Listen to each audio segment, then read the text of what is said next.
New education policy 2020। अगर इसको हम एक लाइन में समराइज करना चाहें तो सिर्फ हम यही बोलेंगे, फंडू का फंडा।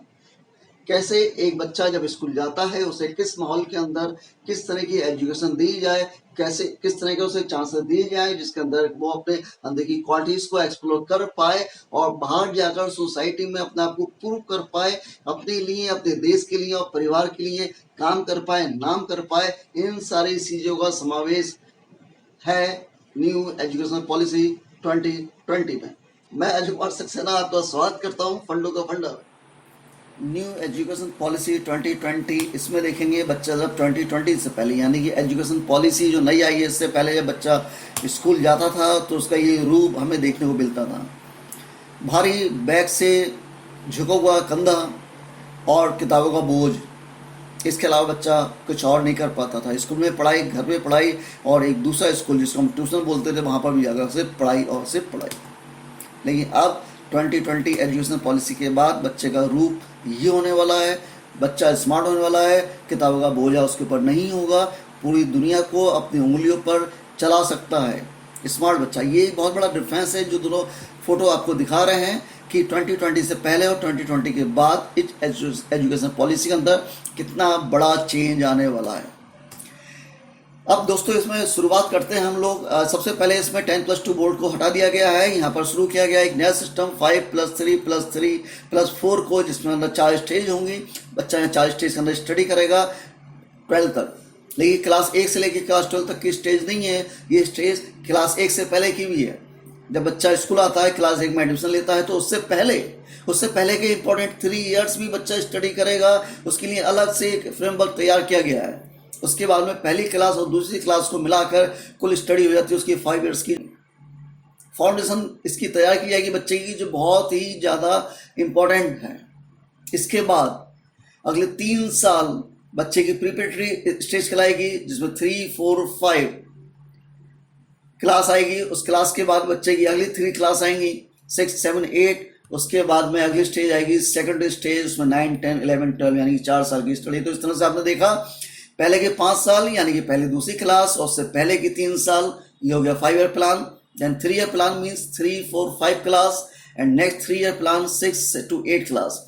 हर स्टेज में एक अलग अलग करिकुलम, अलग व्यवस्था, अलग सिस्टम अपनाया गया है। नेक्स्ट 4 में 9, 10, 11, 12, इस तरह से 4 सेक्शन आएंगे पूरे एजुकेशन सिस्टम के अप टू 12 क्लास।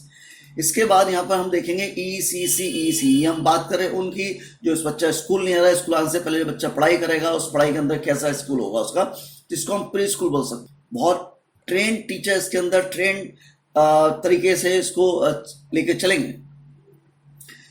अब इसी के तहत यहाँ पर प्री स्कूल में ही बाल बाटिका यानी पहली क्लास और दूसरी क्लास से पहले बच्चा पढ़ेगा, तो जहाँ पढ़ेगा उस जगह का नाम होगा बाल बाटिका। यहाँ पर 5 साल से कम उम्र के बच्चे पढ़ेंगे, और इनको एक बार फिर से मैं आपको याद दिला दूँ, क्वालिफाइड टीचर पढ़ाएंगे। वो क्वालिफाइड नहीं जो बीएड करें, वो क्वालिफाइड होंगे जो ECCE उन क्लास के उस एज के बच्चों की स्किल डेवलप करने के लिए उनको ट्रेन किया जाएगा। वही लोग पढ़ेंगे इसके अंदर, वही लोग इसके अंदर पढ़ा सकते हैं सर। इसके बाद में national mission foundation literacy and numeracy का करा जाएगा, जो कि स्टार्टिंग एज का होगा। इस मिशन को नेशनल मिशन बताया गया है। लिटरेसी एंड न्यूमरेसी समझ लेते हैं एक बार क्या है। इस मिशन में इन दोनों का मतलब क्या होता है। लिटरेसी का मतलब यहाँ पर होगा कि बहुत सारी स्किल्स बच्चे को दी जाएंगी, जिससे बच्चा सोसाइटी के अंदर खड़ा हो पाएगा, अपना आप को स्टैंड कर पाएगा, सीख पाएगा चीज़ों को, अलग अलग लैंग्वेज देख पाएगा और सोसाइटी के वैल्यूज़ को अपने अंदर अडॉप्ट कर पाएगा, जो उसके लिए बहुत ज़्यादा यूजफुल होगी।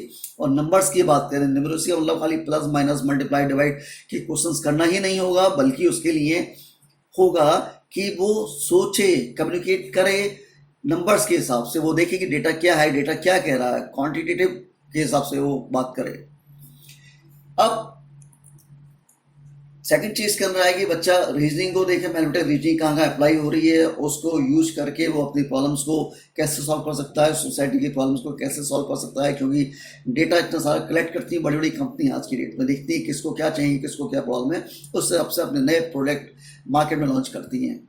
इसी हिसाब से बच्चे को डेवलप किया जाएगा बचपन से ही, ताकि वो उन चीज़ों को देखे, वहाँ प्रॉब्लम को सॉल्व करे, उसके अवेयरनेस बढ़े लोगों को चीज़ों को लेकर, और डेटा का सेंस बना सके डेटा एक्चुअली होता क्या। क्योंकि आज के डेट में डेटा बहुत बड़ा एसेट्स है सबके लिए। रिपोर्ट कार्ड 2020 से पहले कैसा होता था, एक बार इसको हम देख लेते हैं ताकि हम देख पाएं कि परिवर्तन जो हो रहा है वो होगा क्या। ये रिपोर्ट कार्ड होता था 2020 से पहले का। बच्चा साल में पढ़ता था, घर आता था और जो लेकर आता था वो नंबर्स होते थे हाथ में, लेकिन उस रिपोर्ट कार्ड के साथ बच्चा कुछ और भी लेकर आता था जिसको हम लोग शायद महसूस करते थे लेकिन कुछ कर नहीं पाते थे। वो होता था डिप्रेशन, वो होता था इनसिक्योरिटी, वो होता था साइको, वो होता था स्ट्रेन, वो होता था लॉनलीनेस। ये सारी चीज़ें थी। बच्चा नंबर के कंपटीशन में आके डिप्रेस हो जाया करता था, फ्रस्ट्रेट महसूस करता था अपने आप को कि मेरे नंबर उससे कम है या मेरे नंबर ज़्यादा आ चुके हैं, उस पर प्रेशर हो गया आगे और नंबर लेके आने का, अपनी पोजीशन को मेंटेन रखने का। सिर्फ और सिर्फ नंबर्स का खेल था जिसमें चीज़ों को रटा जाता था और कुछ नहीं करता था और बच्चे इस तरह से एबनॉर्मल बनते चले जाते थे और समाज में दुनिया में लड़ने लायक बिल्कुल नहीं बचते थे, कंफ्यूज, टोटल कंफ्यूज रहते थे। ये रिपोर्ट कार्ड था 2020 से पहले का। बच्चे को रिपोर्ट कार्ड के साथ में सारी क्वालिटीज मिल जाती थी ऑटोमेटिकली। हम सब इससे बहुत परेशान भी थे लेकिन हम कुछ कर नहीं सकते थे यहाँ पर। लेकिन अब जो एजुकेशन सिस्टम में रिजल्ट्स बनेंगे वो रिजल्ट्स में खाली नंबर नहीं देखे जाएंगे, रटी रटाई चीज़ें नहीं देखी जाएंगी, उसके अंदर होगी कि बच्चे ने क्या पढ़ा है, किस तरह की क्वालिटी है उसके अंदर जो उसको दी जाएगी, उसका असेसमेंट होगा। और जो असेसमेंट कराया जाएगा वो असेसमेंट भी अलग तरीके से किया जाएगा। देखिए कैसे किया जाएगा, उसमें मैं आपको समझाता हूँ। वो अप्रोच जो उसकी जो नंबर है, नंबर वाली अप्रोच नहीं रहेगी खाली, उसका जो इवोल्यूशन होगा वो होलिस्टिक हुआ। होलिस्टिक मतलब हो गया कि उसके अंदर टोटल जो स्किल्स हैं, उसके अंदर जो टोटल पॉइंट्स हैं वो सारे इसके अंदर इन्वॉल्व होंगे कि बच्चे को आता क्या है, बच्चे की शौक क्या है, बच्चे को की बुनियादी ज़रूरत क्या है, बच्चे का इंटरेस्ट क्या है, बच्चा क्या जानता है, बच्चे के अंदर कौन सी प्रतिभा छिपी हुई है और बच्चे के अंदर क्या क्या क्वालिटीज़ हैं। ये सारी चीज़ों का समावेश होगा तब जाके रिजल्ट बनेगा। और इस रिजल्ट को बनाने के बहुत सारे पहलू भी होंगे। एक पहलू बताएगा टीचर, जो उसका बिहेवियर लिखेगा, उसके कमेंट लिखेगा और उसके अंदर उसके स्टूडेंट्स, उसके साथ के दोस्त भी उस रिपोर्ट कार्ड के अंदर कमेंट्स लिखेंगे कि मेरा दोस्त ऐसा है, मेरे दोस्त के अंदर ये क्वालिटी है, ये सारी चीज़ें हैं। और उस रिपोर्ट कार्ड को देखकर बच्चा खुद भी, इनफैक्ट जो स्टूडेंट है वो भी अपने रिपोर्ट कार्ड पर अपने बारे में लिखेगा कि I like this, I want to become this, ये सब मैं करना चाहता हूँ। बच्चा भी अपनी मन की बातों को, अपने ट्रेड्स को, अपने बिहेवियर को, अपनी अच्छी चीज़ों को जो महसूस करता है वो उसमें लिख पाएगा। तो मिलके कुल हमारा पूरा मिला मिलाया एक होलिस्टिक रिपोर्ट कार्ड तैयार होगा और इस रिपोर्ट कार्ड के अंदर सब उसका इमोशनली, पर्सनैलिटी सब कुछ आ जाएगा निकल के। अब 2020 के बाद का रिपोर्ट कार्ड होने वाला है उसमें देखिए क्या होगा। बच्चे पे क्या होगा, बोझ नहीं होगा, जैसे मैं पहले पिक्चर में दिखा चुका हूँ। बच्चे को एजुकेशन अलग तरीके से दी जाएगी, उससे बच्चे के अंदर डेप्थ चेंजेस क्या क्या आएंगे आप देखिएगा। आगे आने वाले मैं स्लाइड्स में आपको बताऊंगा कि चेंजेस कैसे आ रहे हैं और गवर्नमेंट क्या क्या देने वाली है स्टेजेस में, जिससे सारी चीज़ मिलेंगी। रिपोर्ट कार्ड में क्या चीज़ आएगा वो देखिएगा। अब रिपोर्ट कार्ड के साथ आपको जो चीज़ मिलेंगी देखने के लिए वो सब मिलेंगी और सारी चीज़ें रिपोर्ट कार्ड के अंदर ही मिलेंगी। अभी तक रिपोर्ट कार्ड्स खाली नंबर दिखाया करते थे और कुछ नहीं दिखाते थे, लेकिन अब आपका रिपोर्ट कार्ड खुद बोलेगा कि उसके अंदर सारी क्वालिटी है बच्चे, मतलब बच्चे की जीनियस है या नहीं दिखाएगा, स्कॉलर भी दिखाएगा, इंटेलिजेंस भी दिखाएगा बच्चे की, बच्चा इंटेलेक्चुअल एबिलिटी उसके अंदर है या नहीं है, कितना टैलेंट उसके अंदर है, कितने गिफ्ट उसको मिले हुए हैं जो कि गॉड गिफ्टेड है या सोसाइटी गिफ्टेड है या टीचर ने उसको कितना ट्रेंड करा है, क्या स्किल्स उसके अंदर है, बच्चे ने क्या क्या डिस्कवर करा है, उसके अंदर क्या क्या डिस्कवरी करने की टेंडेंसी है, अप्रोच है, एक्स्ट्राऑर्डिनरी क्या क्या बच्चे के अंदर है, और बच्चे की क्रिएटिविटी क्या है, बच्चे का पोटेंशियल क्या है, बच्चा क्या इन्वेंट कर सकता है, क्या पर्सनैलिटी है, क्या बच्चे की पर्सनैलिटी है, बच्चे का IQ क्या है। Everything you can see in the report card, very crystal clear form. अब वोकेशनल स्टडी, बहुत ही खूबसूरत चीज़ डाली है यहाँ पे जिसको देखकर दिल खुश हो जाता है कि वोकेशनल स्टडी चलेगी, वो भी स्कूल लेवल पर। आज तक हमारे लिए वोकेशनल लेवल का मतलब क्या था, वोकेशनल एजुकेशन होती थी हमारे यहाँ, होती ही नहीं थी एक्चुअली में। स्कूल से बच्चा पढ़ता था, पढ़ाई के अलावा कोई काम करने नहीं देते थे उसको हम। इवन कि उसको अगर गिटार सीखने का शौक है, म्यूजिक सीखना चाहता है, उसके लिए भी क्लासेस नहीं होती थी। हम बोलते कि बेटा छुट्टियाँ होंगी गर्मियों की, उसमें तो सीख लेना, लेकिन वो 1 महीने की छुट्टी में भी हम नहीं पढ़ाते थे, हम नहीं सिखाने भेजते थे, उसको ट्यूशन भेज दिया करते थे पढ़ने के लिए। जा बेटा पढ़ ले, नंबर अच्छे आ जाएंगे। बच्चा ना खेल पाता था, ना बच्चा वो सीख पाता था, ना बच्चा कोई और किसी चीज़ का शौक है उसका करने का, पेंटिंग करना चाहता है, इलेक्ट्रिक में उसकी इलेक्ट्रिसिटी के अंदर उसकी इंटरेस्ट है, एक्सपेरिमेंट करना चाहता है, साइकिलिंग करना चाहता है, कहीं कोई मतलब है किसी चीज़ का। लेकिन अभी वोकेशनल स्टडीज स्कूल लेवल पर हुआ करेंगी, इससे बच्चे को हेल्प मिलेगी फ्यूचर प्लान में, लर्निंग में, नॉलेज में, जॉब प्रिपरेशन में, उसकी गोल्स को डिसाइड करने में आसानी मिलेगी, उसको हेल्प मिलेगी। ई लर्निंग वो कर पाएगा, एजुकेशन अच्छे से कर पाएगा, प्रैक्टिस करेगा इसके अंदर, वो इसके अंदर प्रैक्टिकल भी करेगा, वो इसके अंदर अपने स्किल्स दिखा पाएगा, वो इसके अंदर अपने सोशल कॉन्टैक्ट, सोसाइटी कॉन्टैक्ट और बुकिंग और ऑर्गेनाइजेशन का सेटअप कैसे होता है, टेक्निकल ट्रेनिंग क्या होती है, ये सब चीज़ों के बारे में आइडिया ले पाएगा और चीज़ें अडॉप्ट कर पाएगा।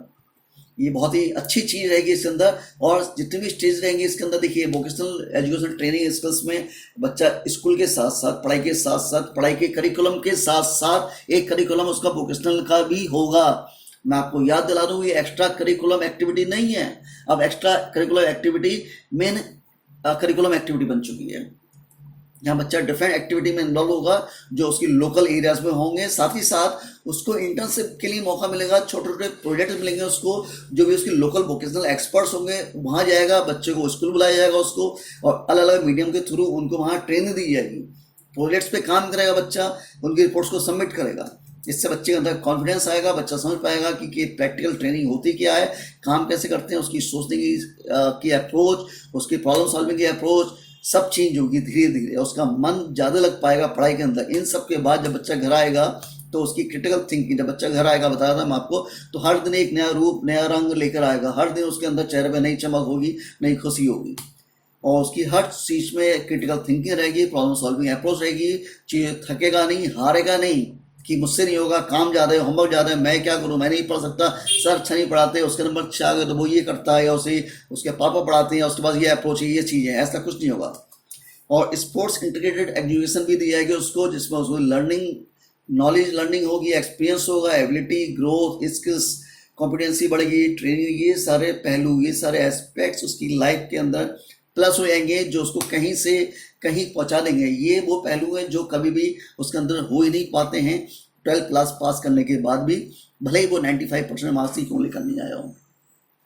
Team work, leadership, communication skills, ये भी साथ ही साथ उसको मिलेगी, क्योंकि सारे काम करेगा वो, डिस्ट्रीब्यूट करेगा, प्रोजेक्ट्स करेगा, ट्रेनिंग करेगा, नई नई चीज़ सीखेगा, तो उससे उसके अंदर टीम वर्क आएगा, लीडरशिप क्वालिटी उसके अंदर डेवलप होगी, वेल कम्युनिकेट कर पाएगा लोगों से। आज भी लोग 12th या ग्रेजुएशन करने के बाद भी कितने इंट्रोवर्ट होते हैं, 4 लोगों के सामने बात नहीं कर पाते, अपना को एक्सप्रेस नहीं कर पाते, तो किस काम की एजुकेशन जो सोसाइटी में बच्चे को स्टैंड ही नहीं करा पा रही है। लेकिन अब ऐसा नहीं होगा, अब बच्चा सोसाइटी में स्टैंड भी करेगा, बच्चा सोसाइटी को लीड भी करेगा, बच्चा सोसाइटी के अंदर अपने फुटमार्क भी बना के जाएगा, वो दूसरे के भी मेंटर बनेगा, नॉलेज भी आएगी, टीचिंग भी करेगा, लर्निंग करेगा, सब कुछ करेगा, पर्सनल डेवलपमेंट भी बच्चे का होगा इसके अंदर, और बच्चे के चेहरे पर चमक भी आप देखेंगे, इसके साथ साथ वो ग्रोथ पता चलेगी। और सबसे इम्पोर्टेंट पहलू से एजुकेशन पॉलिसी का है कि सोशल एंड इमोशनल स्किल्स भी सिखाई जाएंगी, जो सॉफ्ट स्किल बोलते हैं। ये सॉफ्ट स्किल वो स्किल्स हैं जो एक पेरेंट्स बच्चों को कभी कभी नहीं दे पाते, बच्चे को इमोशनली डील नहीं कर पाते, और ये एकेडमिक से ज़्यादा इम्पोर्टेंट है। यही वजह है कि ये बच्चे को नहीं मिलती, इसलिए बच्चा मेंटल लेवल पर उतना स्ट्रांग नहीं होता है, सोसाइटी में इंटर के पास अपना वो स्टैंड नहीं कर पाता है, और सुसाइड, डिप्रेशन, फ्रस्ट्रेशन वाले केसेस सुनने को मिलते हैं। लेकिन अब चिल्ड्रन को जरूरत है सोशल इमोशनल स्किल्स की, जो इसके अंदर अलग से ऐड किया गया है इस सिस्टम को, कि उसको हम देंगे। टीचिंग के अंदर उसके टीचिंग मैथोलॉजी उसमें चेंज की जाएगी, कुछ ऐसे खेल होंगे जिनमें उनको दिया जाएगा, कुछ अलग तरह का करिकुलम तैयार किया जाएगा, जिसके अंदर बच्चों को बताया जाए कि भाई आपकी फीलिंग कैसी है। टीचर बताएगा बच्चे को कि आपको अपनी फीलिंग बारे में अवेयर रहना है, कि कब आप खुश महसूस करते हो, दुखी महसूस करते हो, डिप्रेस महसूस करते हो, तो क्यों करते हो, क्या मतलब है, क्यों डिप्रेस होना है, कब तक होना है, उसका सॉल्यूशन क्या है, इन सारी चीज़ों को किस एंगल से देखना है, इन्फीरियरिटी कॉम्प्लेक्स क्यों आना है किसी को देखकर, किसी भी चीज़ से लाइफ में हार जाते हो, गेम में हार जाते हो, नंबर कम आ जाते हैं, तो ये सब चीज़ें क्या है, इसको किस एंगल से लेना चाहिए हमें लाइफ के अंदर, ये सारी चीज़ें सिखाई जाएंगी। ये सारी चीज़ें सोशल इमोशनल स्किल्स के अंडर में आती हैं, और इसके बाद इसके बेनिफिट जो होंगे हमारे पास में, वो ये भी रहेंगे कि हम बता पाएंगे टीन्स को कि अपने इम्पल्स को कंट्रोल कैसे करें, जो कि बहुत ज़्यादा ज़रूरी है आज की डेट में। हमारे टीन्स, हमारे युवा वर्ग अपने इम्पल्स को, अपने इमोशंस को कंट्रोल नहीं कर पाते, उनका डिसीजन स्ट्रांग नहीं हो पाता, वो इमोशंस में जाकर कोई भी डिसीजन ले लेते हैं और पूरी लाइफ को ख़त्म कर लेते हैं।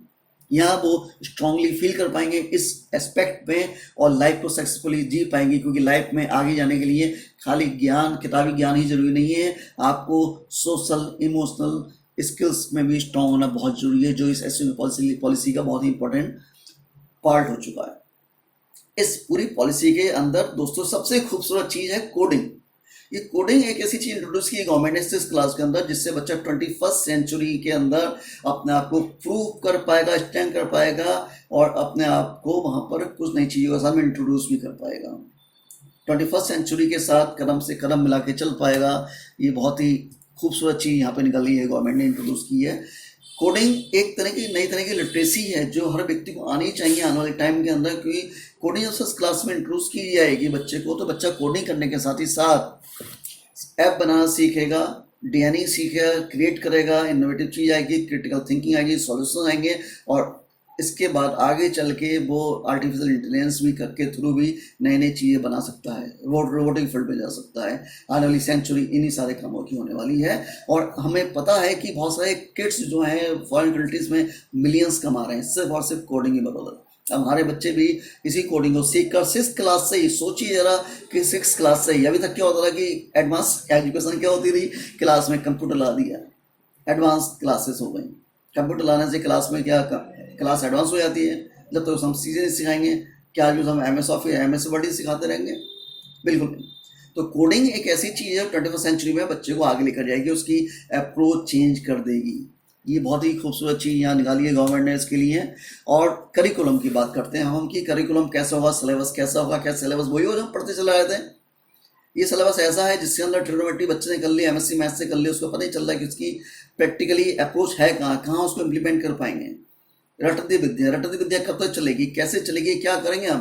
क्या रटती विद्या से काम करते जाएंगे? नहीं, गवर्नमेंट ने बहुत बड़ा इंपॉर्टेंट यहाँ कदम उठाया है, इसको लेकर करिकुलम चेंज करने वाली है, इसको लेकर रिड्यूस कर दी है, जो हैवी सब सिलेबस है उसको कम कर दिया जाएगा हर सब्जेक्ट्स का। उसकी जो कोर इसेंशियल्स हैं वही रखे जाएंगे उसके अंदर। क्रिटिकल थिंकिंग को अप्रोच दी जाएगी, वहाँ स्पेस दिया जाएगा, होलिस्टिक अप्रोच रखी जाएगी, इंक्वायरी बेस्ड एजुकेशन रहेगी जहाँ बच्चा डिस्कवरी कर पाएगा, डिस्कशन कर पाएगा, एनालिसिस भी कर पाएगा। इस तरह का सिलेबस तैयार किया जाएगा। कंटेंट जो होगा वो फोकस किया जाएगा आइडियाज़ पर, उसकी एप्लीकेशंस पर, प्रॉब्लम सॉल्विंग पर, ना कि रटंती विद्या पर। रट लिया, याद कर लिया, एग्जाम दे दिए, पेपर दे दिए, एक क्लास पास कर ली, उसके बाद अगली क्लास में आगे पता ही नहीं कि मैंने पढ़ा क्या, सब भूल गया। से रिपोर्ट कार्ड नंबर लिखे आ रहा है, नंबर देखकर होता क्या है, क्या पता चल रहा है नंबर से? What you want to prove? आप क्या प्रूव करना चाहते हैं नंबर से? कुछ नहीं हो सकता ना। तो टीचिंग और लर्निंग दोनों ही अलग मोड में कंडक्ट करी जाएगी, जो कि इंटरेक्टिव मैनर होगा, पहले से कहीं ज़्यादा स्ट्रॉन्ग वे में। और एक खूबसूरत अंदाज, कितने सारे पहलू इसके अंदर खूबसूरती के साथ जुड़े गए हैं, जो खूबसूरत पहलू हैं इनफैक्ट, कि अभी करिकुलर और एक्स्ट्रा करिकुलर एक्टिविटीज़ को जब तक बचपन से अलग मानते थे, उसका नाम क्या गया था? एक्स्ट्रा। जबकि हम सारे बच्चे जब पढ़ते थे, या जो बच्चे पढ़ रहे हैं इस एक्स्ट्रा में ज़्यादा इंटरेस्टेड होते थे। जो नॉर्मल हमारी करिकुलर एक्टिविटी होती थी उसमें इन्वॉल्व उतना नहीं होते थे जितना कि एक्स्ट्रा में होते थे। हम चाहते हैं कि हम एक्स्ट्रा करें, लेकिन हमें घर और स्कूल दोनों ही जगह एक्स्ट्रा करने की परमिशन नहीं थी, और थी तो बहुत ही कम, लिमिटेड, एक सेकेंडरी माना जाता था। लेकिन अब एक्स्ट्रा करिकुलर एक्टिविटीज़ को मेन स्ट्रीम में डाल दिया गया है। हमने 20 साल स्टडी करी, 20 साल से स्टडी करी, लेकिन लोग हमें सिर्फ 2 पेज के रिज्यूम से जानते हैं। ये क्या तरीका है? 2 पेज का रिज्यूम किया, हमारा पूरा लाइफ की स्टडी बता सकता है 20 ईयर्स से ज़्यादा की हमने क्या स्टडी करी, क्या नॉलेज हमारे पास में है, क्या ट्रेड्स हमारे पास में है, क्या पोटेंशियल हमारे पास में है? क्या 2 पेज का रिज्यूम उसको डिस्क्राइब कर सकता है? Definitely not. और अभी बुक्स का हमारे बैग का फॉर्मेट कुछ तरह से होगा, बुक्स के साथ में हमारे पास में एक्स्ट्रा कही जाने वाली चीज़ें भी हमारे करिकुलम में शामिल हो गई हैं। और इम्पॉर्टेंट चीज़ एक और आगे निकल के, हर एक लाइन, हर एक चेंज, हर एक परिवर्तन बहुत ही खूबसूरत है। पढ़कर सुनकर इतना अच्छा महसूस हो रहा है, जब करेंगे तो कितना आनंद आएगा इसको करने में। Vocational study and the academic study, जो मैं बोल रहा था कि गिटार सीखना है, पेंटिंग सीखनी है, उसके लिए माँ बाप कहते थे बेटा अभी नहीं सीखोगे तो अभी पहले पढ़ाई कर लो। लेकिन अब वोकेशनल एकेडमिक स्टडी दोनों साथ साथ होंगी। There is no any separation between the vocational academic. बच्चे को उसके पैशंस के अकॉर्डिंग, जो वो चाहता है उसके अकॉर्डिंग उसको ट्यून इन किया जाएगा। हेल्प करेंगे सब लोग कि ठीक है बेटा जो चाहते हो वो करो, गो हैड। उससे बच्चे की स्किल्स डेवलप होंगी, एबिलिटी बच्चे की बढ़ेगी, बच्चे की नॉलेज बढ़ेगी, बच्चा अपने आप को प्रूव कर पाएगा, जो वो चाहता है वो कर पाएगा, उसमें सक्सेस भी ले पाएगा।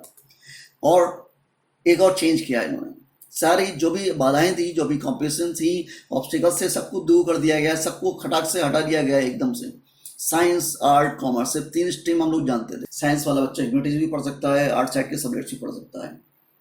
तो इस तरह की चीज़ें हमने लाइफ में कभी देखी नहीं थी, कभी सुनी नहीं थी। हम सोचते रह जाते कि काश हमें ये सब्जेक्ट पढ़ लें। तो आपका जो सब्जेक्ट इंटरेस्ट का है वो निकालो, वो पढ़ो। नो बाउंडेशन, कोई बाउंडेशन नहीं है उसके लिए अब। और साथ ही साथ इसमें एक फिर देखिए, मैं बोल रहा था कि हर एक जगह नए चेंज, नए परिवर्तन, हर एक मोड़ पर, हर एक पॉइंट पर नए नए परिवर्तन करे गए, नए चेंज किए हैं, जो ड्रास्टिक चेंजेस हैं।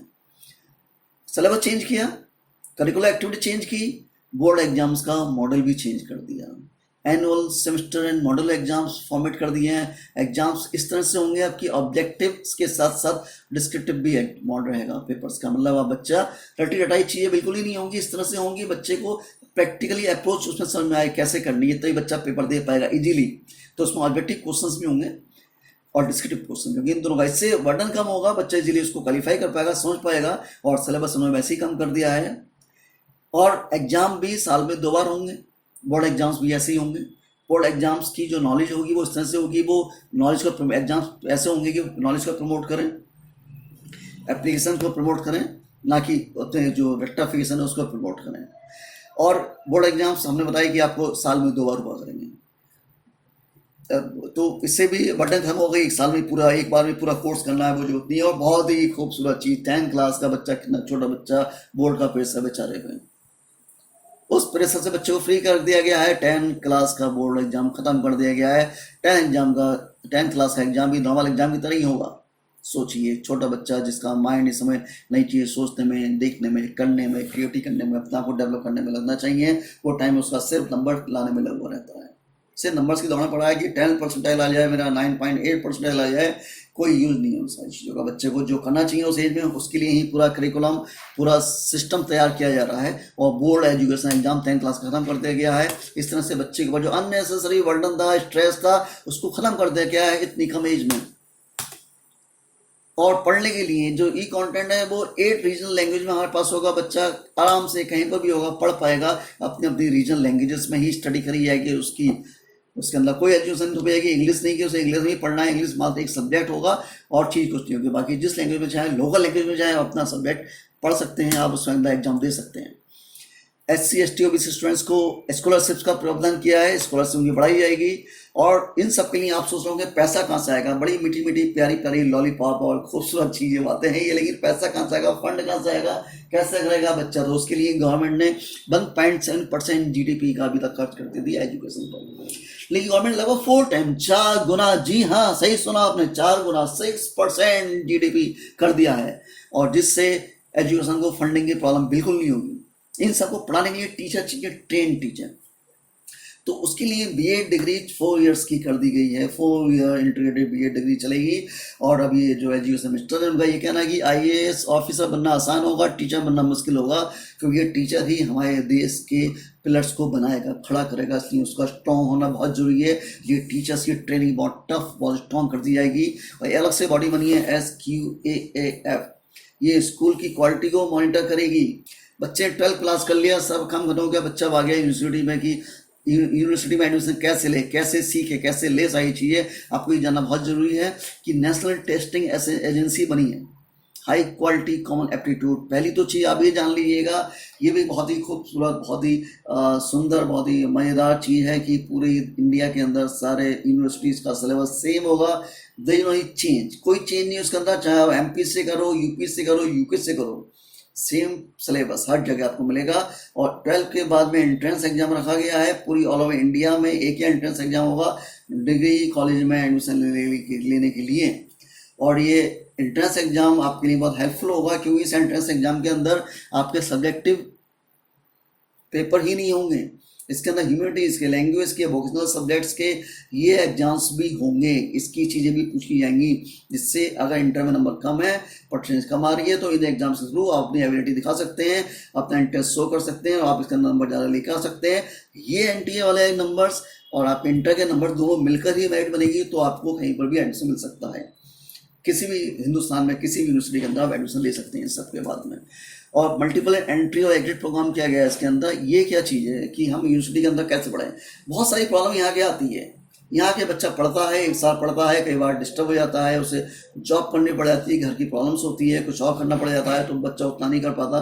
बच्चा क्या करता है, उसको लेकर फिर छोड़ देता है उसको। तो उसके लिए यहाँ बहुत अच्छा ये किया गया है काम कि उसके लिए बच्चा एक बार पढ़ता है और उसके बाद में छोड़ देता है, परेशान रहता है, तो यहाँ पर गवर्नमेंट ने एक नई स्कीम चलाई ली है कि अगर आप 1 साल या 2 साल पढ़ के छोड़ देते हैं तो आपका 1 साल पढ़ी हुई मेहनत बेकार नहीं जाएगी, आपको 1 साल के लिए सर्टिफिकेट मिल जाएगा कि आपका 1 ईयर का नॉलेज लिया आपने, एजुकेशन लिया, तो ये सर्टिफिकेट है उसके लिए। और 2 साल के लिए डिप्लोमा दिया जाएगा। जी हाँ, 2 साल के लिए, 2 साल की एजुकेशन के बाद में गवर्नमेंट यूनिवर्सिटी उसको डिप्लोमा प्रोवाइड करेगी। 3 साल की अगर एजुकेशन पूरी कर लेता है तब छोड़ता है, और डिग्री आपको 3 साल की डिग्री हो जाएगी। 4 साल, यस, डिग्री अब वैसे 4 साल की है, लेकिन 4 साल की डिग्री सिर्फ उन्हीं के लिए है जो रिसर्च वर्क करना चाहते हैं कि 4th ईयर में रिसर्च भी सिखाई जाएगी, रिसर्च भी कराई जाएगी मतलब उनको। और इसका ऐसा करने से मोटो गवर्नमेंट का ये है कि 2035 तक वो टोटल एनरोलमेंट को 50% तक लेकर आ जाए। अभी लगभग 26.2% एनरोलमेंट है, लगभग डबल एनरोलमेंट करना चाहती है। और ये होगा भी, क्योंकि बहुत सारे बच्चे यहाँ पर आके छोड़ देते हैं, एजुकेशन नहीं पढ़ पाते, लेकिन अब वो पढ़ पाएंगे। वो किसी भी साल पढ़ाई छोड़ सकते हैं, कहीं भी जा सकते हैं, कुछ भी कर सकते हैं वो। और जो भी उन्होंने किया है, ये भी बहुत अच्छी चीज़ है, जो भी उन्होंने किया है उसके लिए उनको क्रेडिट्स मिलेगी। इसके अंदर ये सारे डिटेल स्टोर होंगे जो क्रेडिट्स को। और जब आप फर्स्ट ईयर छोड़ देते हैं और फर्स्ट ईयर छोड़ के आप किसी और स्ट्रीम में जाते हैं, कुछ और करते हैं, तो उस कोर्स को जब स्टार्ट करेंगे तो पहले जो आपने 1 साल की पढ़ाई कर रखी थी उसके लिए सर्टिफिकेट आपको मिल चुका है, लेकिन जो क्रेडिट्स आपने अर्न किए थे, जो आपके डिटेल स्टोर में जा चुके हैं, उन क्रेडिट्स का भी हाफ क्रेडिट्स आपको वहाँ दे दिए जाएंगे जहाँ आप नया कोर्स करने जा रहे हैं। तो इस तरह से वो जो आपने मेहनत की है, मेहनत क्रेडिट्स के फॉर्मेट भी आपके साथ साथ चलेगी, खत्म नहीं होगी। क्यों? क्योंकि कुछ कॉमन सब्जेक्ट्स हर जगह मिल रहे हैं आपको, चाहे वो आप डिग्री में जाएँ या चाहे आप BA करें या कोई और सब्जेक्ट करें, तो ह्यूमैनिटीज़ वगैरह हर जगह मिलेंगे और उसी के क्रेडिट्स आपको ट्रांसफर कर दिए जाएंगे वहाँ पर। इस तरह से बच्चे का कोई भी साल खराब नहीं होगा। और बच्चा 4 ईयर के बाद में रिसर्च पे आता है तो उसके लिए अलग से बॉडी बना दी गई, NRF जी, नेशनल रिसर्च फाउंडेशन। ये बहुत बड़ा ही कदम है गवर्नमेंट का हमारी, और यहाँ पर रिसर्च के लिए बहुत सारी फंडिंग की जाएगी। उसमें IITs लेवल तक भी लोगों को चेंज कर देगा। IITs में क्या होगा कि यहाँ पर ज़्यादा मल्टी डिसिप्लिनरी इंस्टीट्यूट बनेंगे। मल्टी डिसिप्लिनरी इंस्टीट्यूट होते क्या, पहले हम ये देख लेते हैं कि कोई भी यूनिवर्सिटी का मतलब होता है अगर वो मल्टी डिसिप्लिनरी इंस्टीट्यूट बनना चाहती है तो अंडर ग्रेजुएट या ग्रेजुएट लेवल पर ऐसे प्रोग्राम डालेगी जो रिसर्च वाले होंगे, जिनकी क्वालिटी हाई होगी, वो भी अब ह्यूमैनिटीज पढ़ाएंगे। यानी IITs में भी इंजीनियरिंग के साथ साथ ह्यूमैनिटीज जैसे सब्जेक्ट पढ़ाए जाएंगे। दूसरी चीज़, सब दवाइयाँ बंद कर दी, UGC, AICTE, NCTE इन सबको बंद कर दिया है, खत्म कर दिया, इनका रोल फिनिश हो चुका है। अब इन सब की जगह एक बॉडी बनाई गई है जिसको बोलते हैं HECI, higher education commission, single body की तरह काम करेगी। और जो बेस्ट यूनिवर्सिटीज़ हैं वो उनके सेटअप कैंपस जो हैं, कैंपस सेटअप कराए जाएंगे अलग कंट्रीज़ के अंदर, ताकि वो बाहर भी जाकर अपने आप को, अपने कैंपस को सेटअप कर सकें। और बाहर की जो टॉप 100 यूनिवर्सिटीज़ हैं उनको भी इन्वाइट किया जाएगा इंडिया में आके अपने कैंपस लगाने के लिए, ताकि जो बच्चे एब्रॉड पढ़ना चाहते हैं वो अब जो नहीं पढ़ पाते थे वो अब इंडिया में पढ़ पाएँ, कर पाएँ। और लास्ट में MHRD को चेंज कर दिया गया है, उसका नाम दे दिया गया मिनिस्ट्री ऑफ एजुकेशन। इस तरह से हम सब लोग देखते हैं कि अगर हम करेंगे तो यहाँ पर हम नेवर स्टॉप लर्निंग कर सकते हैं। नेवर स्टॉप लर्निंग में से N हटा दीजिए, नेवर में से, स्टॉप में से S हटा दीजिए, एवर टॉप लर्निंग, हमेशा टॉप पर रहेंगे और एक पूरा नया फ्यूचर बनेगा। बहुत ही शानदार पॉलिसी बनाई है गवर्नमेंट ने। हम लोगों जलन हो रही है, काश हम भी पढ़े होते इसी सिस्टम में तो हम भी पता नहीं कहाँ पहुँचे होते। आप देखिएगा, बताइएगा अपने आसपास सभी लोगों को जानकारी दीजिएगा डिटेल में, ताकि खूबसूरत तरीके से वो पढ़ पाएँ, अपना व्यवसाय खड़ा कर पाएँ, इंडस्ट्री खड़ी कर पाएँ, कहीं पर भी कुछ भी सेटअप कर पाएँ, सारी क्वालिटीज़ के साथ में अपना को डेवलप कर पाएँ। आप शेयर कीजिएगा, लाइक कीजिएगा, and thank you very much.